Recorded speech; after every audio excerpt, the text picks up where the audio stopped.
50 ya saya sampaikan 50. Saya nggak ngambil 1 rupiah pun karena saya bukan pedagang. Bisa dipahami Bapak Ibu? Oke. Karena saya kasih tugas sama Allah bukan dagang dan tidak mengumpulkan duit. Kalau nanti ada ustadz yang mengumpulkan duit ya biarin. Kalau saya tidak mengumpulkan duit. Ya, saya ngajak pada Bapak Ibu untuk cinta Quran, praktek Quran, cinta Allah, cinta Rasulullah, nawaitunya yang benar. Itu ya yang paling penting Allah, yang paling penting Rasulullah, Quran, Sunnah. Itulah jalan kebahagiaan hakiki dunia akhirat. Baik Ibu Bapak, ya. Kadang-kadang ada yang membatalkan sholat, adakah yang membatalkan membaca. Namanya contoh ya, konkret ini. Baca. Sering pipis dengan orang lain. Kata tadi pipis. Harus bujukan. Oke. Ini berarti berkenaan dengan adab. Baik. Al-Qur'an itu ya, ini kalamullah. Ya, ini di Lauh Mahfuz diambil oleh malaikat Jibril ya, alam malaikat atau alam langit. Nah, yang boleh mengakses kalam Allah itu hanya makhluk-makhluk yang suci. Enggak sembarangan makhluk bisa mengakses. Maka salah satu makhluk yang suci itu namanya malaikat Jibril. Enggak semua malaikat itu diperbolehkan untuk mengakses kalamullah dari alam lauh al-mahfud ini ya ke alam langit, alam malakut, alam malaikat enggak. Nah, kemudian dari malaikat Jibril mendapatkan tugas ya, itu menyampaikan ke Nabi Muhammad sallallahu alaihi wasallam. Nah, ketika di alam lauh al-mahfud, alam malaikat, itu adabnya Quran itu harus dipegang atau dibawa oleh orang yang mutatahhirin, yang suci, baik maknanya suci hati maupun suci jasadi. Maka kemudian diturunkannya ke dunia, maka berlaku ketentuan itu, sehingga di dalam adab para alim ulama itu merumuskan kalau mau membaca Al-Quran sunnah yang sangat dianjurkan hendaknya dia berwudu. Karena berwudu itu Allahumma ja'alni minat tawwabin wa ja'alni minal mutatahhirin. Maka sunnah yang sangat dianjurkan itu kalau hendak mau akan membaca Al-Quran, berinteraksi dengan kalamullah, hendaknya dia berwudu. Ya, ini adab nih, adab. Makanya orang yang sedang haid tidak boleh nyentuh mushaf, nggak boleh nyentuh mushaf, nggak boleh. Ya. Kemudian mushaf tidak boleh dibawa kamar mandi. Bukan karena wah mushafe riwil, enggak, karena menghormati, karena memuliakan, gitu loh, memuliakan. Maka kemudian ada pendapat yang lain. Yang lain mengatakan kan mutatahhirin itu kan berlaku di lauh mahfuz dan alam langit saja. Kalau di dunia sudah nggak berlaku, maka bagi yang mau baca Quran tidak wudu nggak mengapa. Makanya kemudian hukum untuk berwudu sebelum baca Quran tidak wajib, tapi sunnah. Karena untuk menjembatani pendapat yang kedua ini. Jadi Bapak Ibu kalau nggak wudu nggak apa-apa, asal jangan haid saja ibu-ibu. Ya, kalau haid jumhur para alim itu melarang untuk menyentuh mushaf.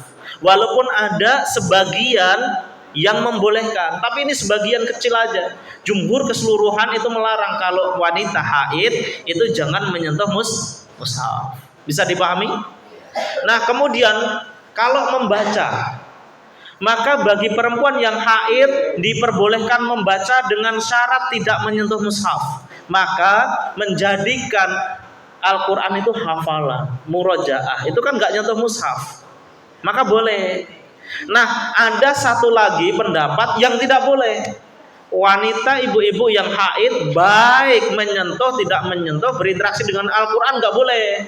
Karena disuruh sholat aja enggak, puasa aja enggak, maka Al-Quran juga enggak apa-apa. Nah ini ada dua pendapat. Bagi ibu-ibu yang haid ya, tidak diperbolehkan untuk membaca Al-Quran dengan menyentuh atau tanpa menyentuh mushaf.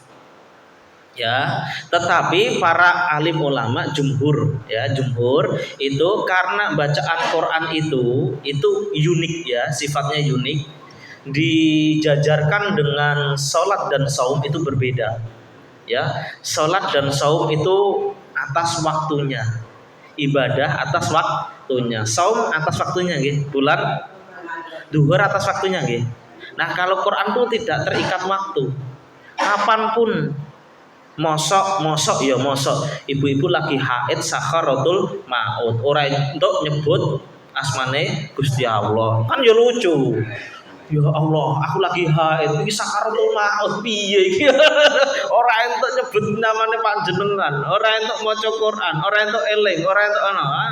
Akhirnya jumhur menyatakan ya, ini yang pendapat pertengahan yang paling baik.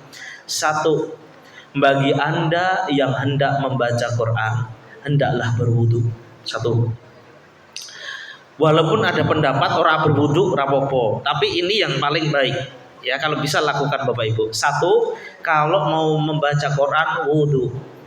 Dua, bagi perempuan yang haid boleh baca Quran tapi jangan nyentuh mushaf. Oke. Falan lo catat dengar. Yang berikutnya, HP sama, jangan yang haid jangan HP. Ini sudah dihukumi mushaf kalau gini Bapak. Nah, ini sudah dihukumi mushaf, ini mushaf digital. Jangan. Tetapi kalau begini ini dihukumi HP. Kalau haid begini boleh. Tetapi kalau begini jangan. Oke. Kan ada lafal Qur'annya, Arabnya tetap nggak boleh. Kemudian yang berikutnya, ketika menaruh mushaf hendaknya jangan di bawah, di atas meja ya, atau di rak-rak seperti ini. Jangan menaruh mushaf di bawah, gletek nih ini wae. Ya, jangan. Tapi ya mungkin kalau bagaimana itu dalam tidak bagus ya. Tidak boleh, jangan. Harus diingatkan, taruh di atas. Kalau mau meninggalkan mushaf itu, mushaf taruh di atas dulu baru. Jangan langsung taruh di bawah. Ya, itu. Oke. Bisa dipahami Ibu Bapak ya, itu berkenan dengan adab. Jadi kalau mau baca Quran, satu, wudu. Dua, jangan menaruh mushaf di bawah. Usahakan pakai meja.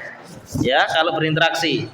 Ya, kalau tidak berinteraksi taruh di rak-rak yang atas begini. Oke. Kemudian bagi perempuan ibu-ibu yang haid ya, hendaknya membaca Al-Qur'an, yang haid hendaknya membaca Al-Qur'an tanpa memegang mushaf.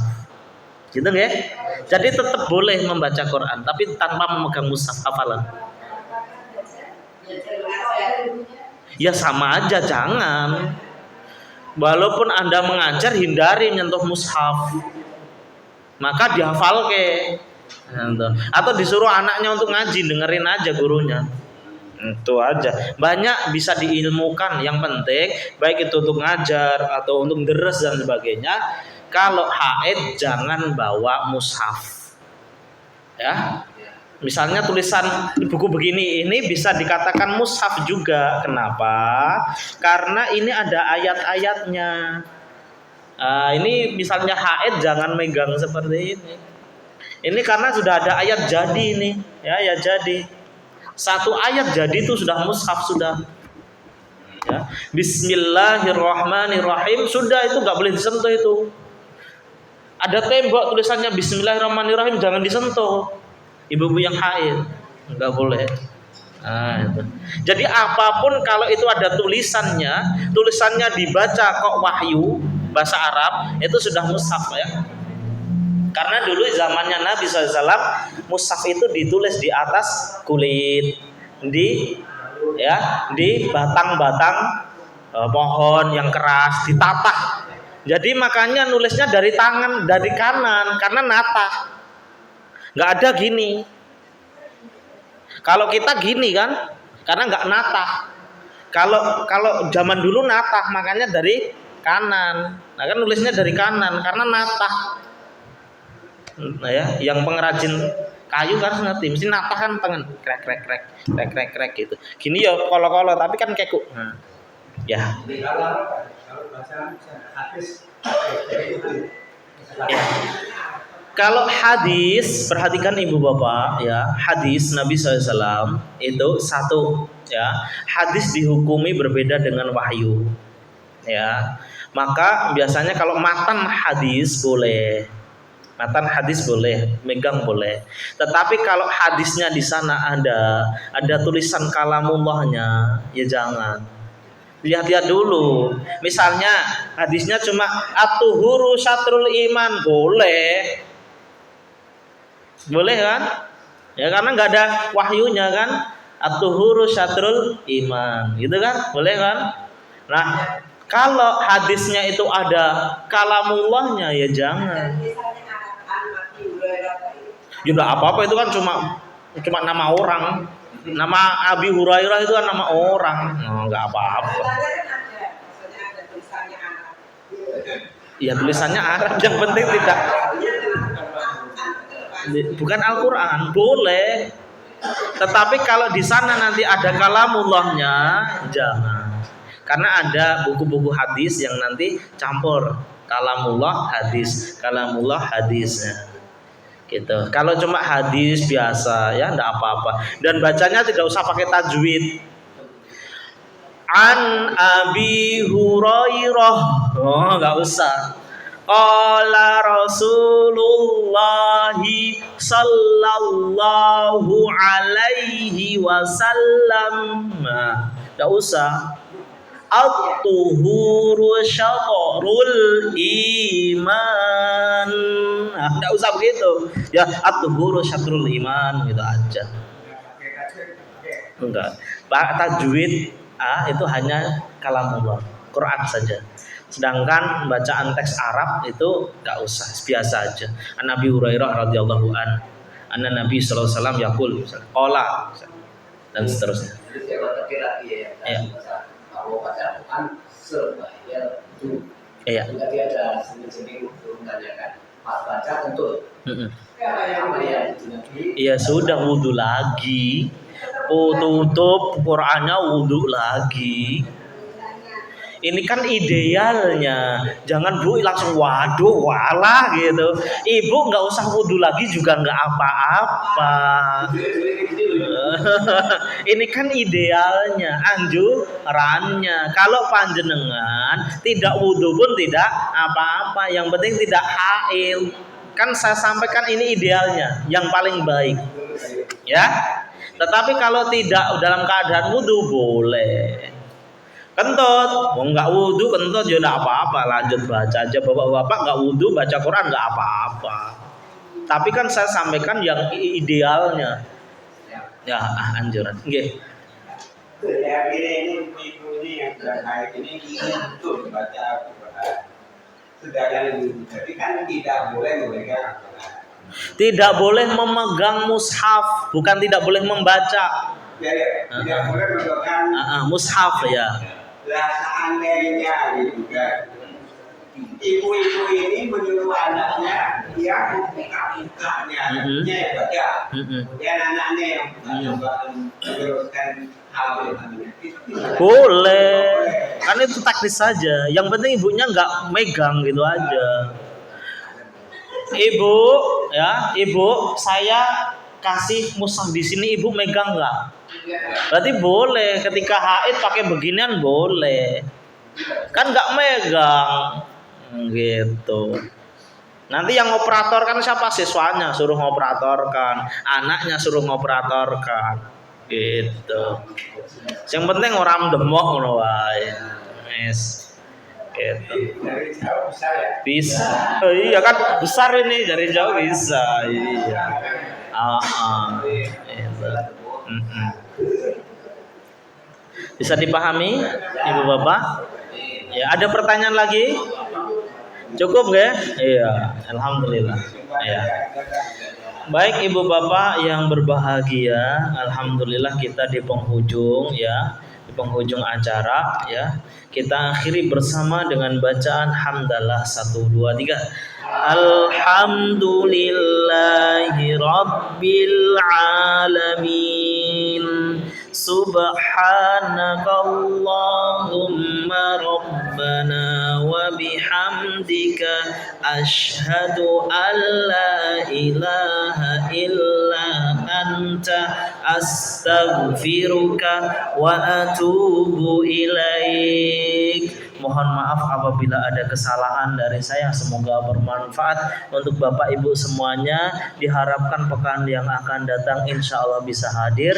Syukur-syukur bisa mengajak yang lainnya sebagai peserta sehingga semakin penuh ya, semakin penuh, dan semoga pahala kebaikan upah dari Allah Subhanahu wa taala semakin banyak. Siapa yang menyeru kebaikan, kebaikan itu dilakukan, maka yang menyeru mendapatkan kebaikan serupa tanpa mengurangi kebaikan orang yang diseru. Baik ibu bapak, cukup sekian dari saya. Jazakumullah khairan kasiran. Semoga Allah berikan kita barokah, rahmah, maghfirah kepada kita, keturunan kita, ibu bapak, orang tua kita, leluhur-leluhur kita yang beriman kepada Allah dan Rasulnya, guru-guru kita yang mengajarkan kita ilmu dunia dan akhirat. Dunia akhirat Allah memberkahi semuanya. Amin ya rabbal alamin. Assalamualaikum warahmatullahi wabarakatuh.